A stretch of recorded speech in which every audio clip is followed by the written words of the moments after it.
Tamara, you were chasing a story about a homeless woman in Hell's Kitchen who has a lot of carts, and she's caused a bit of a controversy. She is back. The homeless hoarder who runs Hell's Kitchen, Sonia Gonzalez. She is rebuilding her empire, and she now has 8 carts.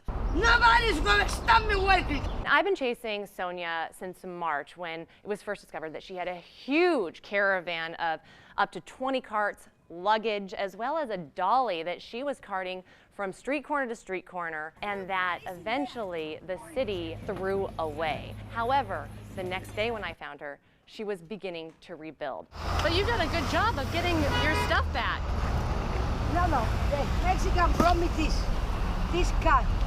This I took the day. On Monday, I spent 5 hours looking for Sonia. When I finally found her, she was angry. The press put my last name.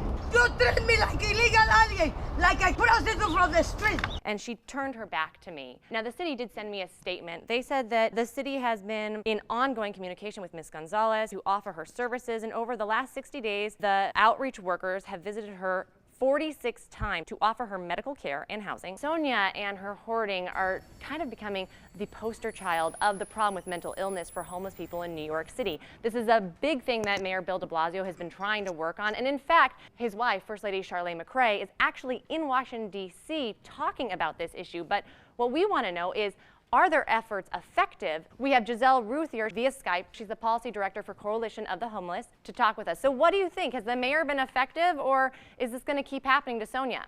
For individuals living on the streets and homeless individuals with mental illness, we know that supportive housing, which is permanent affordable housing with support services, is the most effective solution. And the mayor, to his credit, has made a huge commitment to supportive housing, 15,000 units over 15 years. So when it comes to mental health policy and access to mental health care, a lot of this is regulated by the state. All of that sounds like there's a plan and it's moving forward, and we could talk about levels of government and programs.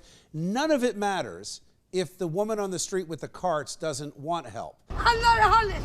You can't involuntarily commit someone unless they're either a harm to themselves or a harm to others. And so that's critical that that's a rule that has to be applied and that has been put in place to sort of protect people's rights. For a lot of individuals that spend time on the streets, they've fallen through the cracks of a lot of different social service agencies over the years, and many times it takes a long time to build trust to get them to accept services. They put her on the cover of the New York Post. It's like Tamara said, she's the poster girl for homeless mental illness. That's a particular condition that doesn't need a poster person. You're going to further the problem. Unless you're going to apply what you're doing with all the homeless people to her, then don't single her out and visit her 47 times. You should absolutely single her out because she's the American dream in reverse. She left Puerto Rico when she was 16.